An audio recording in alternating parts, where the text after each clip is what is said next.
The mummies are from all over the world: ancient Egypt, Asia, South America, and Europe. Some preserved by ritual to send them to the afterlife. Others mummified by Mother Nature. Mummification happens naturally or sometimes accidentally due to environments. So anytime you have a dry, cool climate with little oxygen, decomposition cannot take place. They were real people who led real lives, sometimes thousands of years ago.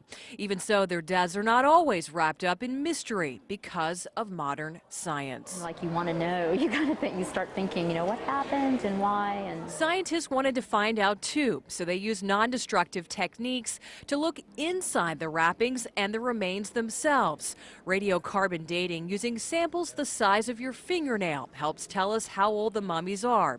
Like this Peruvian little boy. Testing shows he lived 6,420 years ago, 3,000 years before King Tut. Scientists have even been able to pinpoint what they digested. I was amazed how they can find out the diet from studying the hair. That was amazing. Just that they can tell what they ate. What's more intriguing is how CAT scans and MRIs help scientists like Dr. Heather Gill Frere-King detect health problems like tumors, injuries, or birth defects. That medical imaging has shown this was a very sick child. It's not surprising that he died at this age. He had congenital heart malformation. He had a lung infection, which may have been tuberculosis or it may have been pneumonia that contributed to his death. That's also the case with a family of 3 from Vas, Hungary.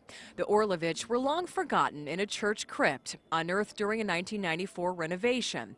Then scientists made another discovery about their death. We've been able to use DNA analysis of the pathogen, that is tracing the actual pathogen origin of the tuberculosis, and been able to compare it to modern tuberculosis. So it's giving us an opportunity to explore how the disease has progressed over time. She says they could also tell Veronica Orlovich was frail with tiny bones. Her husband likely walked with a limp from a poorly healed broken leg.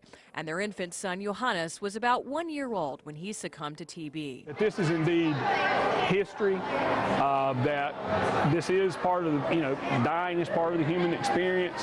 Mummies of the World gives us a better understanding of how people lived and how they died, but some of them are still shrouded in mystery thousands of years later, even with science. We may never be exactly 100% as to what it meant or what it meant in the time that this person or this animal was alive. That's part of the fun of our research, and the more questions we answer, the more questions we wind up asking. Carson Chambers, ABC Action News.